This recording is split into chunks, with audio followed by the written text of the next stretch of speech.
முத்துவேல் கருணாநிதி ஸ்டாலின் அந்த முழுமையா சொல்லல அதுல ஒரு ரொம்ப அழகு இருக்கு. இது விவரம் இல்லாத சில பேர் என்ன நீங்க தமிழ்னு பேசுறீங்க, ஸ்டாலின் பேர் வச்சிருக்கீங்க, இங்கிலீஷில் பேர் வச்சிருக்கீங்க.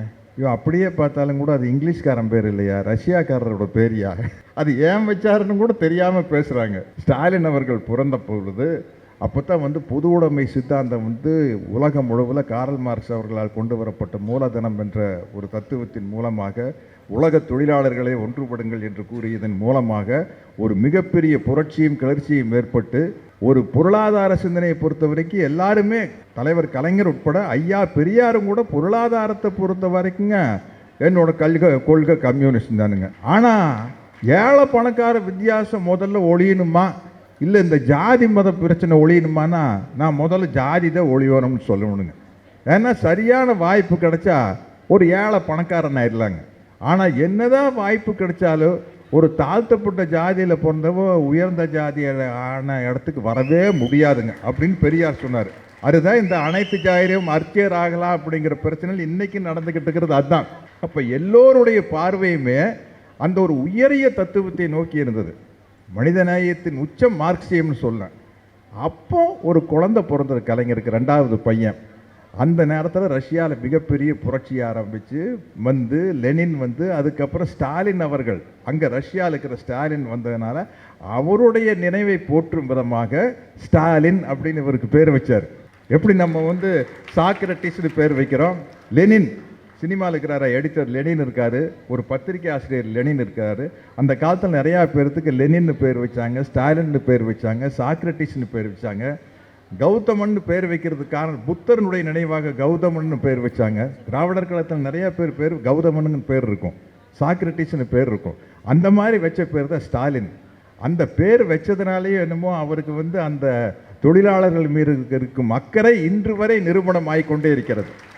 அறநிலையத்துறையின் அரணாக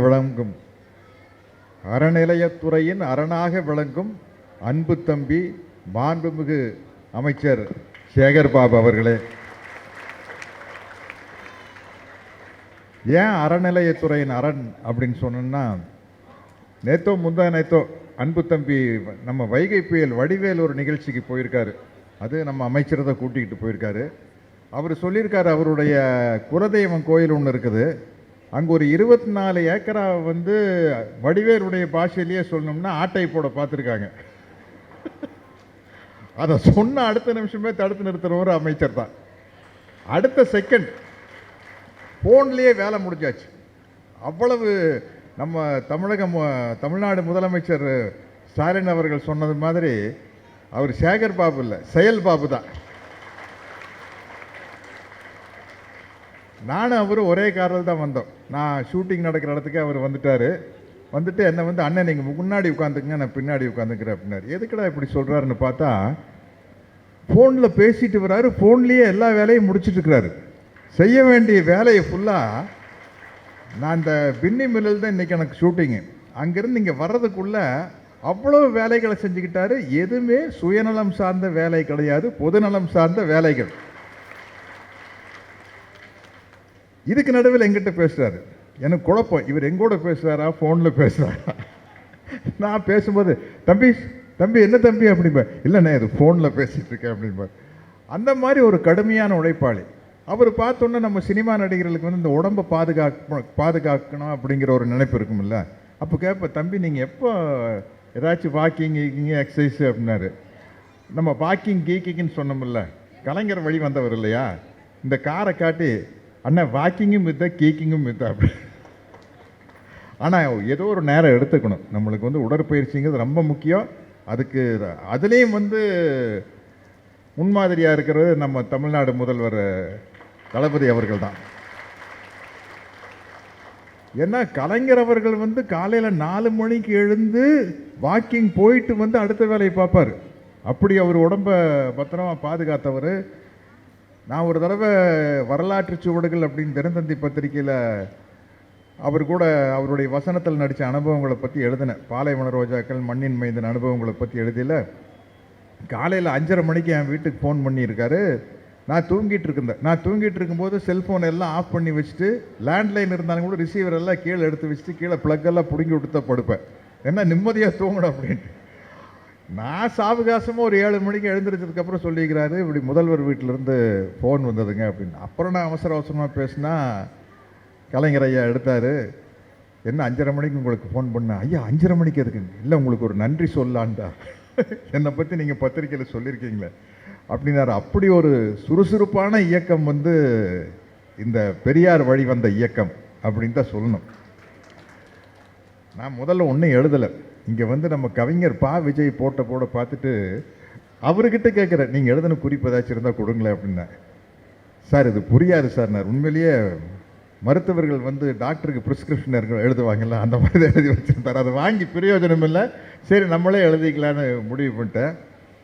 அவர் பேசுனதில் ரொம்ப முக்கியமான விஷயம், வடநாட்டிலிருந்து மத புயல் நம்ம தமிழ்நாட்டுக்குள்ளே வரலான்னு பார்க்குது, அதை விட்டுறாதீங்க அப்படின்னாரு. அதை நாங்கள் விடமாட்டோம். நாங்கள் இல்லை, நாம் விட மாட்டோம். ஏன்னா தமிழ்நாட்டில் இருக்கிற மக்களுக்கெல்லாம் தெரியும், வடநாட்டுக்காரங்களுக்கு தான் அது மத புயல், இங்கே இருக்கிறவங்களுக்கு அது மட புயல். கொஞ்சம் கவிதையாக பேசணும்ல, அது வடநாட்டை சேர்ந்தவங்க தான் மத புயல், இங்கே வந்து அது மட புயல். ஏன்னா இங்கே எல்லா மதத்தை சேர்ந்தவங்களும் அவ்வளோ ஒத்துமையாக அண்ணன் தம்பியாக பழகிட்டு இருக்கிறோம். மதத்தை சாராத என்னை போன்றவர்களும் எந்த மதத்தையும் சாராத என்னை போன்றவர்களும் தோழர் அருள்மொழி அவர்களும் வந்து நாங்கள் எல்லாருமே ஒன்று மண்ணா தான் பழகிட்டு இருக்கிறோம். அப்புறம் இங்கே வந்து எப்படி மதத்தை வச்சு அரசியல் பண்ணவே முடியாத.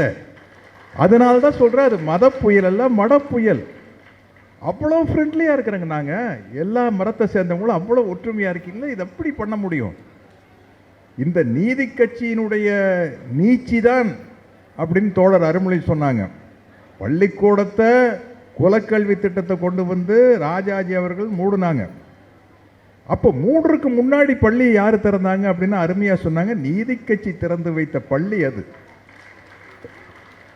நீட்டுக்கு முன்னாடியே அவங்க ஒரு பெரிய கேட் அந்த காலத்தில் போட்டிருக்காங்க. அது எனக்கு சரியாக தவறான்னு தெரியல, தோழர் அவர்கள் சொல்லணும். நீதி கட்சி ஆட்சிக்கு வர்றதுக்கு முன்னாடி, இது பாருங்கள் எவ்வளோ காமெடியான விஷயம், உண்மையாக இருந்தால் மெடிக்கல் காலேஜில் சேர்றதுக்கு சான்ஸ்கிரிட் தெரிஞ்சிருக்கணும் இல்லையா? இதை விட ஒரு சூப்பர் காமெடி யாருமே பண்ண முடியாதுங்க. மெடிக்கல் காலேஜுக்கு சமஸ்கிருதத்துக்கு என்ன சம்பந்தம்? சமஸ்கிருதம் தெரிஞ்சிருந்தா தான் மெடிக்கல் காலேஜில் சேர முடியும்னு ஒரு திட்டம் வச்சா தான் நம்ம பிள்ளைங்கள்லாம் சேர முடியாது. இப்போ அதே திட்டத்தை நீட் அப்படின்னு கொண்டு வராங்க பாருங்க.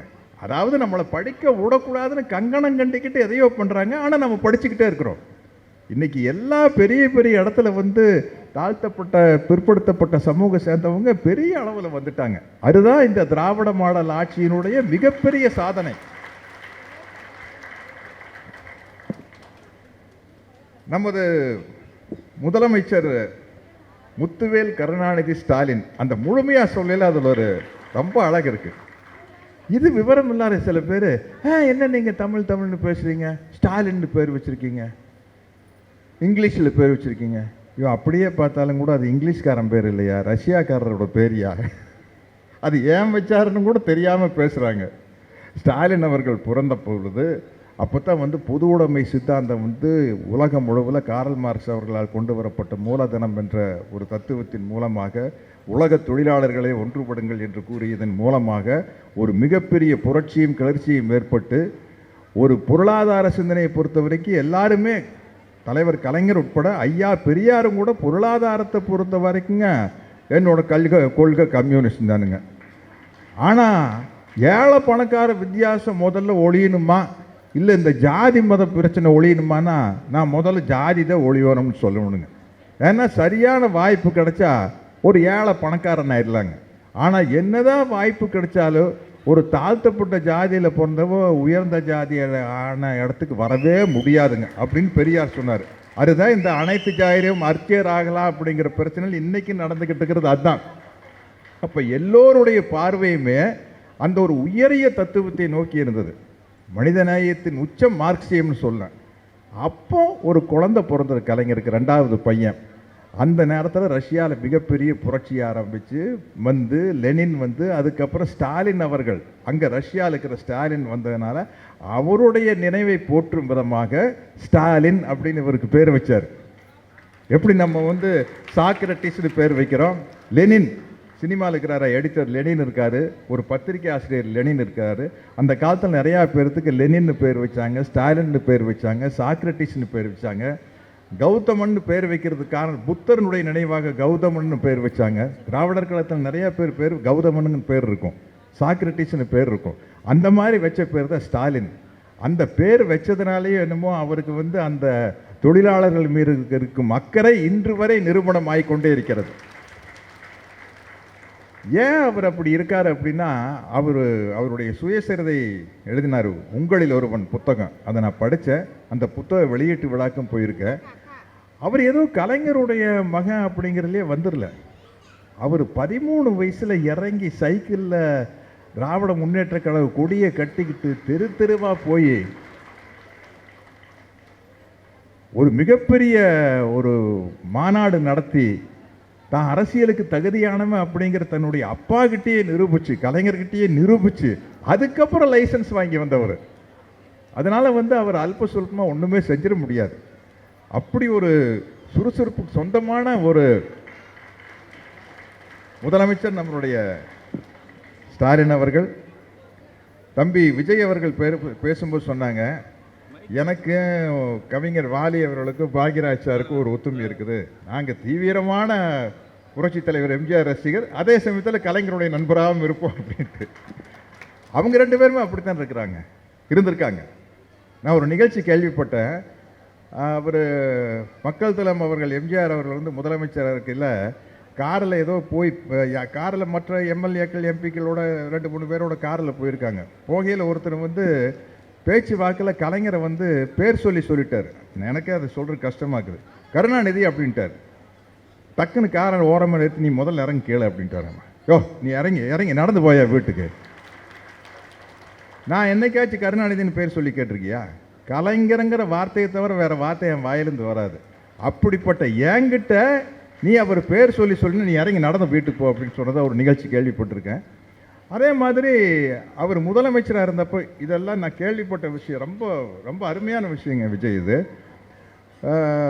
மக்கள் தலம் புரட்சி தலைவர் எம்ஜிஆர் அவர்கள் முதலமைச்சராக இருந்தப்போ எதிர்கட்சி தலைவராக கலைஞர் இருக்கார். அப்போது அவர் பிஏவை யாரையும் விட்டு கேட்டு வர சொன்னார், கலைஞர் ஃப்ரீயாக இருந்தாருன்னா நான் அவர் கொஞ்சம் பார்க்குறதுக்கு வரேன்னு சொல்லுங்க அப்படின்னு. அவர் போய் எதிர்கட்சி தலைவராக இருக்கிற கலைஞர்கிட்ட கேட்டிருக்காரு, நீங்கள் ஃப்ரீயாக இருந்தால் சிஎம் உங்களை பார்க்க வர்றாரு அப்படின்னு. அது என்னையா சிஎம் என்ன பார்க்க வருது? நான் எதிர்கட்சி தலைவர், நான் தான் போய் பார்க்கணும் அப்படின்ட்டு. இல்லை நான் தான் வருவேன். என்ன பிரச்சனைனா, நான் கேள்விப்பட்டது பெருந்தலைவர் காமராஜருடைய ஒரு மிகப்பெரிய படத்தை சட்டசபையில் திறக்கிறாங்க. அதுக்கு கீழே வந்து பெருந்தலைவர் காமராஜர் அவர்களை பற்றி அழகான ஒரு வாசகம் எழுதணும். அதுக்கு எம்ஜிஆர் அவர்கள் சொல்கிறாங்க, இதுக்கு ஒரு நல்ல வாசகம் எழுதுறதுன்னா அது கலைஞர்னால தான் முடியும். அதை விட ஒரு சிறப்பாக ஒரு வாசகத்தை யாருனாலும் எழுத முடியாது. அதனால ஃப்ரீயாக இருந்தால் நான் அவரை வந்து பார்க்குறேன்னு சொல்ல 2 பேர்த்துக்குள்ளே சண்டை. எதில் நீ பார்க்க வரதா நான் பார்க்க வரதான்னு சண்டை. அவ்வளவு மிகச்சிறந்த நண்பர்கள் 2 பேரும். அதனால் வந்து மனசில் வந்து ஏற்பட்ட சில வருத்தங்களால் ஏற்பட்ட பிரிவுகள் தான் ஒழிய எல்லோருமே வந்து தந்தை பெரியாருடைய தொண்டர், பேரறிஞர் அண்ணா, அண்ணாவின் தொண்டர் கலைஞர் அவர்களும் மக்கள் தலைவர் எம்ஜிஆர் அவர்களும் இன்று நம்ம தமிழ்நாடு முதலமைச்சர் ஸ்டாலின் வழக்கு அங்கே பெரியார் வழி வந்தவர்கள். அதனால் வந்து எங்களுக்குள்ளே இருக்கிறதெல்லாம் வந்து பங்காளி சண்டை தான். இந்த பகையாளி உள்ள விட்டுறக்கூடாது. அதில் நம்ம கேர்ஃபுல்லாக இருந்துக்கணும். ஏதோ நம்மளுக்குள்ளே அடிச்சுக்குவோம் போய்க்குவோம், அந்த மாதிரி தான் வச்சுக்க முடியும் மொழிய. ஏன்னா ஒவ்வொரு விஷயத்துலையும் நான் கலைஞரை பார்க்கும்போது, நான் கலைஞரை மேடையில் வச்சுட்டு பல தடவை வந்து பராசக்தி வசனத்தை, மனோகரா வசனத்தை எல்லாம் பேசி காட்டிகிட்டு இருப்பேன். ஒரு தடவை இந்த பெரியார் படத்தில் நடிக்கிறதுக்காக கலைஞர்கிட்ட வாழ்த்து வாங்க போனப்போ அவர் என்ன சக்தின்னு தான் கூப்பிடுவார். சக்தி, நீ எப்போவுமே மேடையில் வந்து நான் தம்பி கணேசனுக்காக எழுதின வசனத்தையே பேசி காட்டிட்டு இருக்கிற, நீ தீவிரமான எம்ஜிஆர் ரசிகன் தானே? நான் எம்ஜிஆருக்கு எழுதின ஒரு அருமையான வசனம் இருக்குது, நான் சொல்கிறேன், அடுத்த தடவை நீ அதை மேடையில் பேசி காட்டு. என்னங்க ஐயா அப்படின்னு. நாம் படம், நாமுங்கிற ஒரு படத்தை தயாரிப்பாளர் யார் தெரியுங்களா? கலைஞர் ஐயா அவர்கள், எம்ஜிஆர் அவர்கள், PS வீரப்பா வில்லனா, கதாநாயகன், வில்லன், ரைட்டர் எல்லாம் சேர்ந்து ஒரு படம் எடுக்கிறாங்க. காசிலிங்கம் அப்படிங்கிற டைரக்டர். அந்த படத்தில் எம்ஜிஆர் வந்து ஒரு காட்சியில் வருவார், எதிர்பாராத விதமாக வில்லன் வீரப்பா வந்துடுவார். வந்தோடனே எம்ஜிஆர் வந்து ஆச்சரியத்தோடு பார்ப்பார். வீரப்பா கேட்பார், என்ன முகத்திலே ஆச்சரியக்குறி அப்படின்ட்டு. அதுக்கு எம்ஜிஆர் சொல்லுவார், ஆம் ஆச்சரியக்குறிதான், அதையே சற்று வளைத்தால் கேள்விக்குறியாக மாறிவிடும். கேள்விக்குறியும் அறிவாளும் ஒரே போல் தான் இருக்கும் என்பதை மட்டும் மறந்து விடாதீர்கள். நல்லா இருக்குது இல்லை? எங்கிட்ட கேட்குறாரு சர்டிஃபிகேட். நல்லா இருக்கு. ஏங்க நீங்கள் எழுதின வசனம் நல்லா இருக்கான்னு எங்கிட்ட கேட்குறீங்க? இது நான் எம்ஜிஆருக்காக பேசின வசனம், நான் எழுதின வசனம். இதை மேடையில் பேசி காட்டு, கை தட்டு வாங்க அப்படின்னாரு. கை தட்டிட்டீங்க. கலைஞர் அன்னைக்கு சொன்னது சரியா இருக்கு. ஒரு 15-20 வருஷத்துக்கு முன்னாடி ஒரு அருமையான வருத்தத்தை தோழர் அருண்மொழி அவர்கள் பதிவு செஞ்சாங்க. ஞாபகம் இருக்கா? சுபவியனுடைய ஒரு நிகழ்ச்சி. எல்லாம் இருக்கிறோம், நாங்கள் எல்லாம் கருப்பு சட்டக்காரங்க எல்லாம் பெரியாருடைய தொண்டர்கள்லாம் சேர்ந்து அந்த நிகழ்ச்சி நடத்துகிறோம். ஒரு 90% ஆண்கள் தான். அவங்க சொல்கிறாங்க, அது சுருக்குன்னு எனக்கே போட்டுது.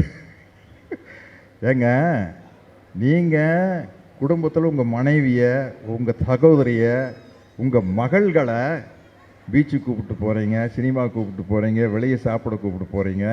நீங்கள் எங்கே கூட்டிக்கிட்டு வரணும்? பெரியார் திடலுக்கு வரும்போது வீட்டில் இருக்கிற பெண்களையும் அழைச்சிக்கிட்டு வரணும். அதுதான் நியாயம் அப்படின்னா சுருக்குன்னு எனக்கு தான் முதல்ல அடித்த மாதிரி இருந்தது, கன்னத்தில் அரைஞ்ச மாதிரி இருந்தது. ஏன்னா இது வரைக்கும் நான் என் மனைவியோ, என் மகளையோ, என் சகோதரிகளையோ பெரியார் திடலுக்கு நான் கூட்டிக்கிட்டு போனதில்லை. அங்கே தானே கூட்டிக்கிட்டு வரணும். அப்போ அப்படித்தான் இருந்தது, அவ்வளோதான் இருந்தாங்க. ஆனால் இன்னைக்கு தோழர் அருள்மொழி அவர்களின் உள்ளம் குளிரும் விதமாக, அவங்க பெருமைப்படுற விதமாக நம்ம தம்பி சேகர் பாபு அவர்கள் நடத்தும் இந்த நிகழ்ச்சியில் திராவிட மாடல் ஆட்சியை சிறப்பாக நடத்தி கொண்டிருக்கும் அண்ணன், என்னை விட ஒரு வயசு பெரியவர், நம்ம முதலமைச்சர். 71, நான் 70, நீங்கள் 60. நீங்கள் ரொம்ப சின்ன தம்பி. நீங்கள் சின்ன தம்பி, நான் பெரிய தம்பி. நடத்துறதுன்னா இன்னைக்கு சரிசமமாக பெண்கள் உட்காந்துருக்கிறது வந்து ரொம்ப மகிழ்ச்சியாக இருக்குது. ஏன்னா ஒரு கொள்கையும் சித்தாந்தமும் பெண்கள் கிட்ட போய் ஆழமாக பதியணும்.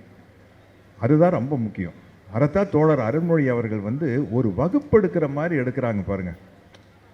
மொத்தம் பொதுவாக பேசுறது இல்லை, புள்ளி விவரத்தோட திராவிட மாடல் ஆட்சினா என்ன, சமூக நீதினா என்ன அப்படிங்கிறத வந்து அவ்வளவு அழகாக எடுத்து சொல்கிறாங்க. இது பாருங்க, காமராஜர் ஐயா அவர்கள் பெருந்தலைவர்கள் ஆரம்பித்து வச்ச அந்த ஒரு மதிய உணவு திட்டம் புரட்சி தலைவர் எம்ஜிஆர் காலத்தில் வந்து சத்துணவு திட்டமாக மாறி, பொதுவாக இந்த பாருங்க, ஒருத்தருக்கு ஒருத்தர் காழ்ப்புணர்ச்சி இருந்தால் ஒரு நல்ல திட்டத்தை ஒருத்தர் கொண்டு வந்தால் உடனே அதை வந்து கட் பண்ணிடுவாங்க. வேற ஆட்சி வந்தால் கட் பண்ணுவாங்க. ஆனால் இவங்களுக்கெல்லாம் ஒரே சிந்தனை இருந்திருக்குது. எங்க பெருந்தலைவர் காமராஜர் காலத்து ஆட்சியே திராவிட மாடல் ஆட்சி தான். ஏன்னா எல்லாரும் படிக்கணும்னு ஆசைப்பட்டார்ல பெருந்தலைவர். பேர் அப்படி இல்லை, அந்த ஆட்சிக்கு பேர் அப்படி இல்லை.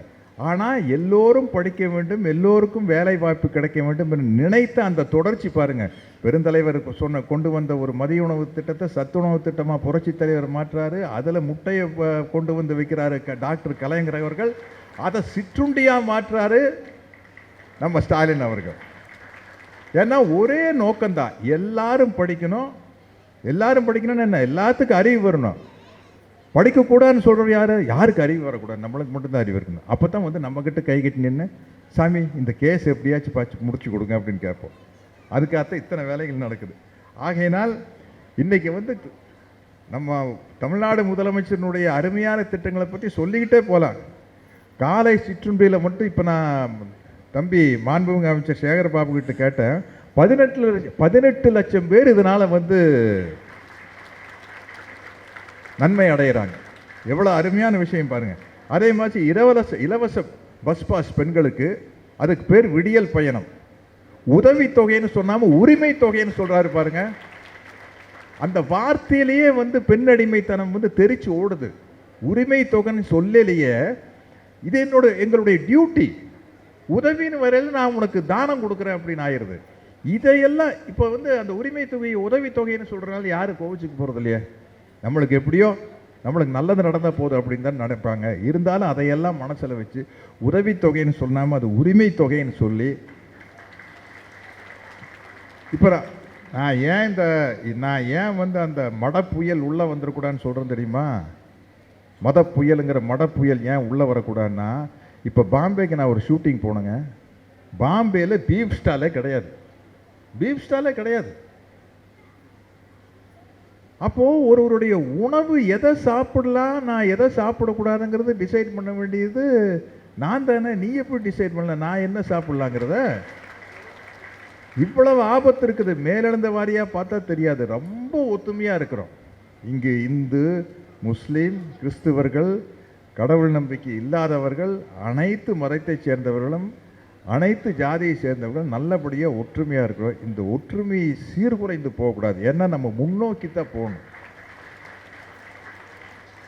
ஆகையினால் இன்று தமிழ்நாடு முதலமைச்சர் ஸ்டாலின் அவர்கள் தலைமையில் இயங்கும் இந்த திராவிட மாடல் ஆட்சி தொடர்ந்து நன்மைகளை செய்து கொண்டே தான் இருக்கும்.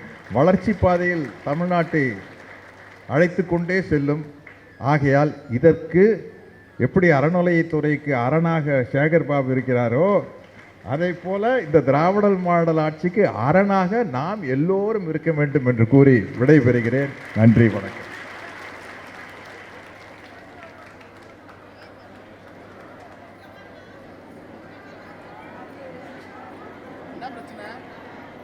நன்றி.